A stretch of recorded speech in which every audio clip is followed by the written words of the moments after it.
Right, hey guys, how are we doing? Back with another video from Grand Line Review. And today we're checking out Marine Bounties Are Here. And I'm very intrigued. I can't wait to see how this actually works out and how Buggy's actually managed to do it with this whole bounty system on the Marines now. It's really, really cool and clever that they've done this so far into the story.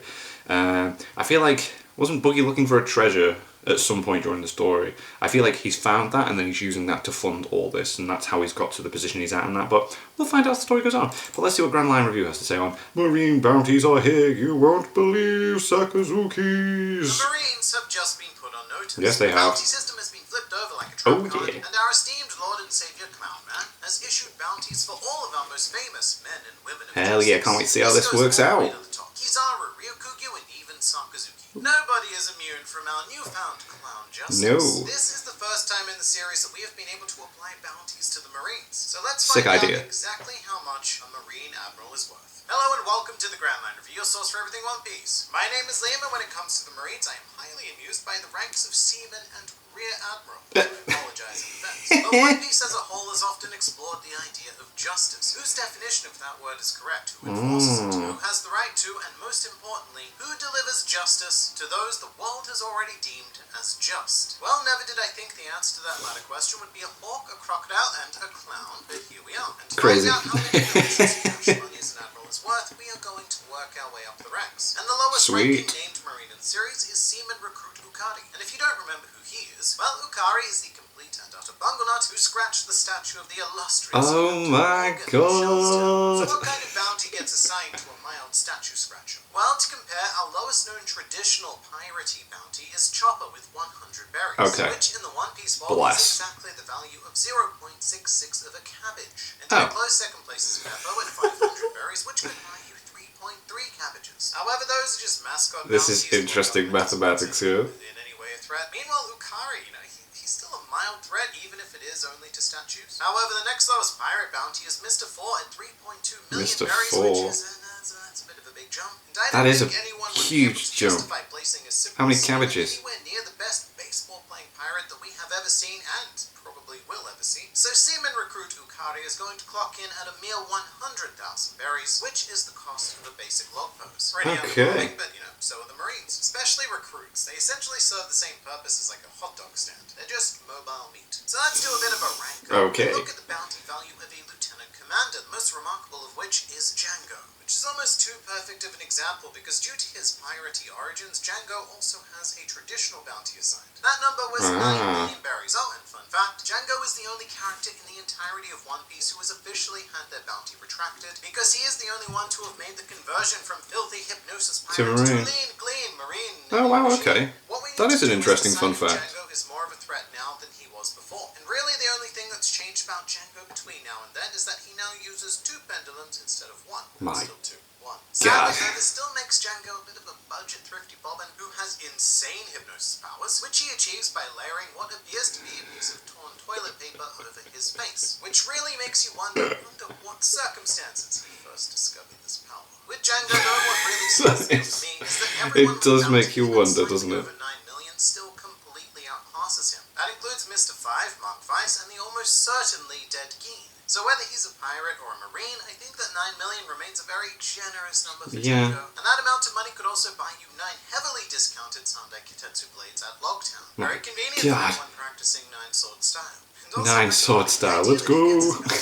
I'll use my feet and knees. System to target him. We are taking a massive step up in value now to the Marine Captain range, and here we find our Pink Dolphin Kobe. That's a reference to another video. I honestly forget which one, but if you just watch them all, then you'll find it. The reason why our captain is going to be one shockingly expensive lad is because not only is he a user of both armament and observation haki, I can't wait for Kobe to get back into the story. Theoretically putting him on par or even above the average member of CP9. Ain't that cool? I'm convinced the world government trained. He's come a long way. We'll start the secret organization of spies, right? We'll make them train their whole lives from childhood, lots of punching and stuff, but at no stage will we teach them the haki. So whenever Rob Lucien and the Cypher Posse are walking around, they're all strutting things. The Cypher Posse. Super awesome secret agent. Whereas what the rest of the world government sees is a pack of combat clowns. pounds. Anyway, I got distracted. That's happening all today. Kobe, right, that guy. It's hard to use CP9 as a metric for cash worth because the bounty rewards for beating them varied between 120 million berries awarded to Zoro and 16 million berries awarded to Nami for dispatching their respective agents. We also know that Kobe was quite intimidated by Kuros, potentially implying that Kobe is at least a similar level, maybe even slightly lower. But Kuros does have a metric we can go by because he of course defeated Diamante, the guy who turned things into flags and was somehow worth 99 million berries for doing so. But with that in mind, Kobe is going to be at least a solid 100 million 100 berries, million. which could also buy you a second-hand ship at Water 7. Kobe is legitimately stronger, smarter, and cleaner than Luffy was when he beat Crocodile. So 100 million... He is definitely cleaner.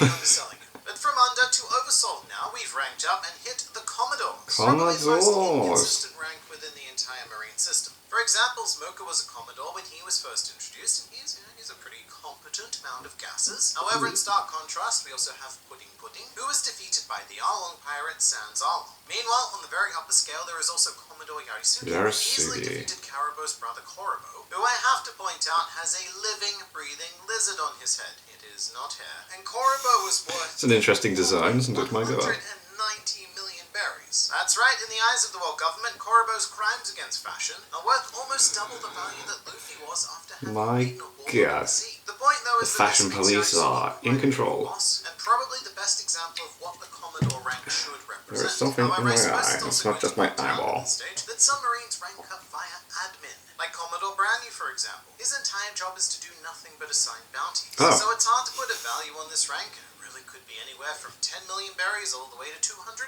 million berries, which could buy you anywhere between 769 to over 19,000 full course meals of Baratier. That sounds amazing. amazing. No matter which Commodore you snag, you're still eating pretty damn good. Alright though, let's talk admirals. Rear admirals in this case, and despite having a hilariously butt-based name, they are no joke, and the most famous of which is T.S. Drake. But due to his public image as a bit of a naughty dino pirate, he's not going to receive a buggy bounty, and we are going to examine Hina instead. Hina is much more of a threat than I think people give her credit for. I mean, yeah, she's a bit secret of a agent, man. That trick works really well, and in her debut performance, Hina easily dispatched Bon Clay, twice actually, because she went on to capture him again in the Baroque Works episode. And Bon Clay was worth 32 million berries, which is chump change to us, because his existence held very little value when compared to the overwhelming might of Hina. The thing about Hina is she is super smart, like one of the finest strategic marines in the series. And being in a commanding position is quite... I do like this. This is an interesting way of figuring out how much they're going to be. I reckon there'll be more though. I reckon Boogie's going to go absolutely mental with the amounts. It's also implied that she is significantly more powerful than Kobe. And yeah, it's not canon material, but with Hina... I need to watch these movies now, because I want to go see Red what we at the can cinema. do is use the value of ex-Rear Admiral Drake, who is deemed to be worth 220 million berries. This might sound outrageous, but Hina is not far off this mark. She is powerful, she is influential, and she is intelligible. And she even has two sips in Django and Full Body, all of which adds up to a nice round 200 million berry bounty for this here Rear Admiral, which could also buy you exactly enough atom wood to construct the Thousand Sunny. Alright though, instead of Rear Admirals, let's now talk about the Real Admirals. Why can't I say real? Real Admirals. The Admirals. Or at least half Admirals, because our next rank up is Vice Admiral. And the most famous candidate of which is actually Hina's boy toy, Smoker. Which is potentially canon, by the way. There was a cover page that Oda drew featuring Smoker out on a date with Hina and a camel, and look, it implied some stuff. Much like the substance, his namesake Smoker is difficult to nail down. Primarily because he's very unfortunately never won a single fight in the series. Which means that we can't judge his value by who he's beaten. We can only judge Isn't that unfortunate? he's not worth by looking at who he's lost to. Smoker lost to Ace, so he can't be worth 550 million berries. He also lost to Trafalgar Law, who at the time was worth 400 million berries, so no, we can't have that. And in the very same arc, he also lost to Caesar Clown, who has a 100 million berry bounty, and most of that is more about his threat as a scientific terrorist rather than actual powers. We should be generous here and give Smoker a bounty floor before he falls so far that he could join Big Mom and Kaido in the magma of abysmal failure. Currently, the lowest Logia bounty holder in the series is Karibo, whose name seems to be shockingly relevant today, but he is worth 210 million berries. I mean, yes, technically it's a crocodile, but his can't wait to see what he's doing in the story now as well, because he's going to talk to someone about the weapons, wasn't he? Which is coincidentally coincidentally enough money to buy approximately 284,000 pairs of Frankie's battle underpants. How do you know how much they cost? So detailed that we know the price of Frankie's underwear. In case you were curious, it is 880 berries, and that is about $7 US, which honestly seems pretty cheap for battle. That's really funny. This is the It's just like in my head, you made that up. Okay. This is the real deal. The bounty of a Marine Admiral. And we are going to see a big leap here. There's From going to be a all huge available jump here. evidence, Marine Admirals seem to occupy a space below the Emperors of the Sea, but above their strongest commanders. Marineford showed us that even though battles can start out quite even, the Admirals did ultimately prove superior. Oh, yeah. Now, there is one bit of story that does contradict this belief, and it's when Doflamingo very boldly claims that he was going to kill Fujitora. But this was a simple case of string-based arrogance, because it's like, dude, this Admiral is so powerful. Yeah, when he turned up and just everything's all over the place, like, whoa. With this in mind, the highest commander bounty at the time of this recording is King, who clocks in at 1.39 billion berries. Whoa. Any admiral is going to be worth more than that. Even the human broccoli hybrid Admiral Green.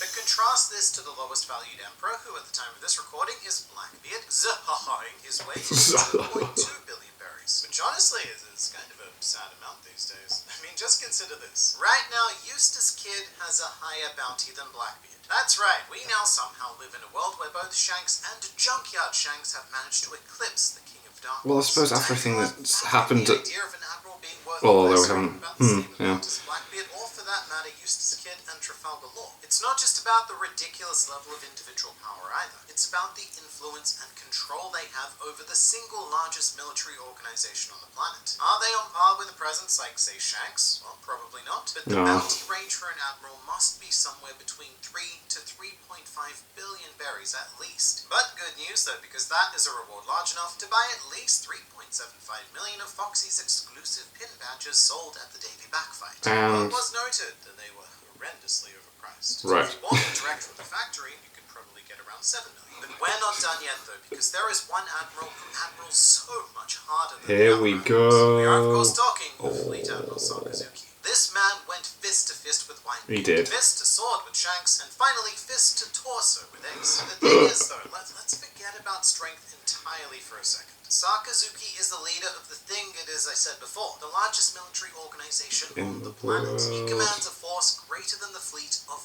any emperor. Sakazuki's value is immeasurably immeasurable. But if we were to measure it, we are looking at least around the 4. Immeasurably immeasurable. But let's try and measure it. Because Anyway. that would slot him between the nightmare sandwich that is Big Mom and Kaido in terms of monetary value anyway. And to put that into some much needed perspective, 4.5 billion berries could buy you 4.5 million Yakuza rides at Water 7. Cool. And remember, you can bring a second person on them as well, so in reality that's like 9 million rides. And we are still not done. Because there is a Marine with even more value than Sakazuki. He is like the prized chunky tuna of our fish catching contest thing.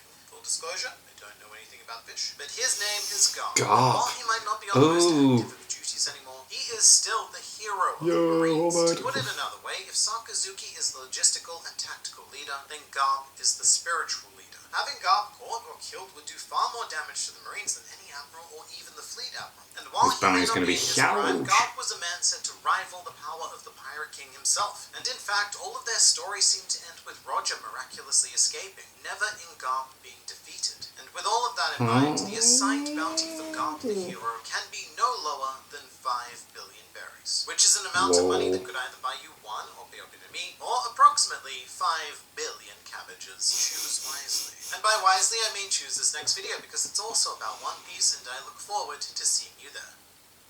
Very cool. So yeah, so it's not like official. I thought something maybe was out or that, but it is going to be really cool to see the bounties on the admirals, the marines, and everything, and see how that plays out with the story. I reckon something funny is going to happen with the whole buggy thing. It's obviously like it's very slow comedic kind of approach to the story. I reckon he's going to say, like, he's told people that he has this treasure and is doing all this, and I think it's going to slowly turn out that people are going to realise he's not like who everyone picks him up to be, and he hasn't actually got it. That would be quite a funny little reveal later on down the line. But we'll see how we go. Anyway, thank you to my patrons. If you want to have your name at the end of every video I upload, links in the description of the Patreon page. $1 a month is all I ask. Support the channel. It's greatly appreciated. Thank you guys very much for that. Thank you all for watching. What do you guys think of that? What do you guys think of this? Click like, subscribe, and leave comments down below. Let me know that you're watching, discussing future videos. I'll see you guys, all you guys, next time.